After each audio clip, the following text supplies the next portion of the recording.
The phone vibrated on the kitchen counter, its screen flashing a name that sank my stomach like a stone. Mark. Not a contact I'd saved, not a name I'd heard in years. Yet there it was, glowing in the dim light of our apartment at 2 a.m.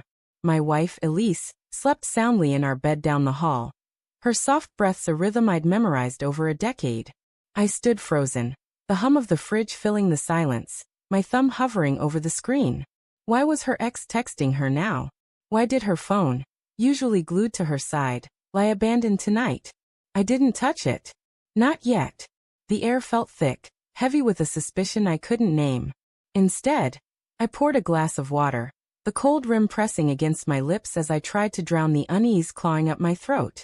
We'd been married 8 years, built a life of shared laughter, late-night talks, and quiet mornings over coffee. Elise was my anchor, steady, warm, her hazel eyes always finding mine with a spark of mischief.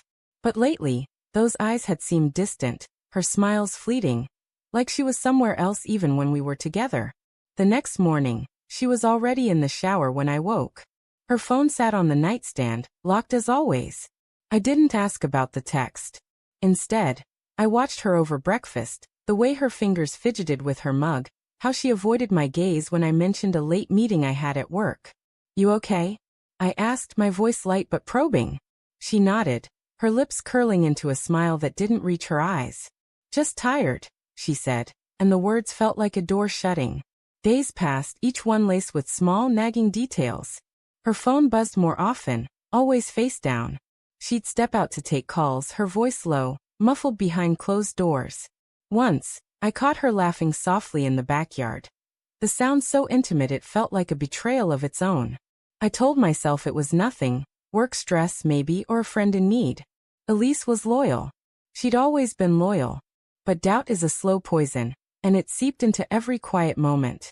One evening, I came home early, the apartment dark except for a sliver of light under the study door. I heard her voice, sharp and hushed, like she was arguing. "You can't keep doing this," she whispered. My heart thudded, a primal rhythm urging me to barge in, but I pressed my ear to the door instead.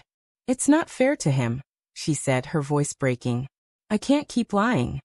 The call ended, and I slipped back to the living room, my pulse roaring in my ears. Lying about what? To whom? To me? I didn't confront her. Not then. I wanted to believe there was an explanation. Something mundane. A surprise party, a family secret, anything but the truth I feared.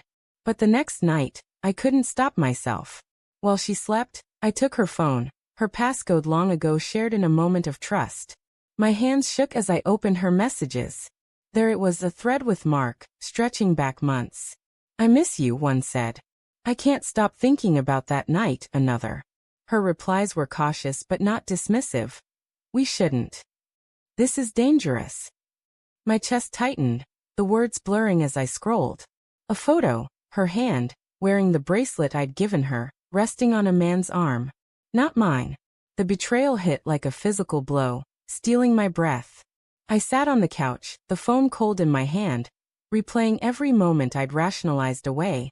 Her late nights, her guarded smiles, the way she'd pull away when I reached for her.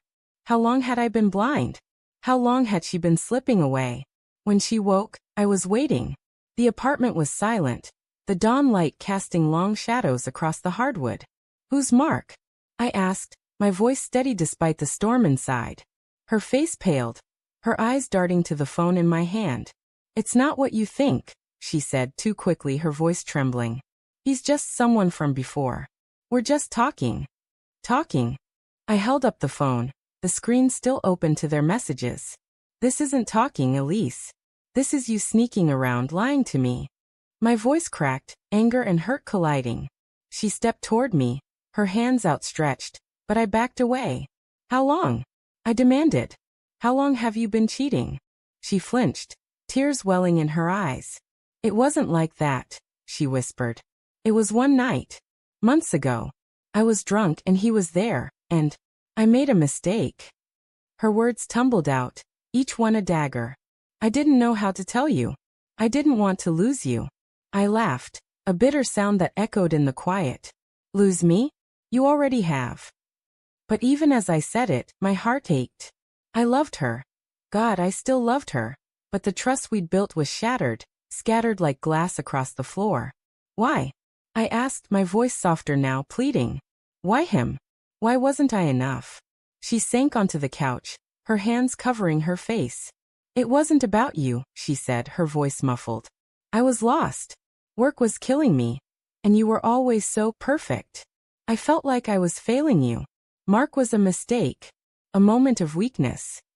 She looked up, her eyes raw with guilt. I ended it. I swear I ended it. But the messages told a different story, one of longing, of secrecy, of a connection she hadn't fully severed. I wanted to believe her, to cling to the life we'd had, but the weight of her betrayal was too heavy. I need time, I said, grabbing my keys and walking out. The doors slam, a punctuation to our unraveling. For weeks, I stayed with a friend, wrestling with my emotions. Anger burned hot, but beneath it was a deeper hurt, a fear that I'd never truly known her. I replayed our years together, searching for cracks I'd missed. Had she always been this way, hiding pieces of herself? Or had I failed her somehow, driven her to seek solace elsewhere? The questions gnawed at me, sleepless nights blending into days. When I finally returned, it was to serve her divorce papers. The decision wasn't easy. It tore at me, a wound that wouldn't close. But I couldn't live in a marriage built on lies. She cried when she saw the papers, her hands shaking as she read them. You don't have to do this, she said, her voice breaking. We can fix it. I'll do anything. I wanted to scream, to ask how she could fix a trust so thoroughly broken. Instead I said, you made your choice. But as I turned to leave, she grabbed my arm, her grip desperate. He's gone, she said. I told him it's over. For good. Please don't give up on us. I froze, her words a lifeline I wasn't sure I could grasp. Then her phone buzzed on the table, and I saw the name Mark. My heart sank, the final twist of the knife. She hadn't ended it. Not really. I pulled away, the papers still in her hand, and walked out, the weight of silence louder than any words we'd shared.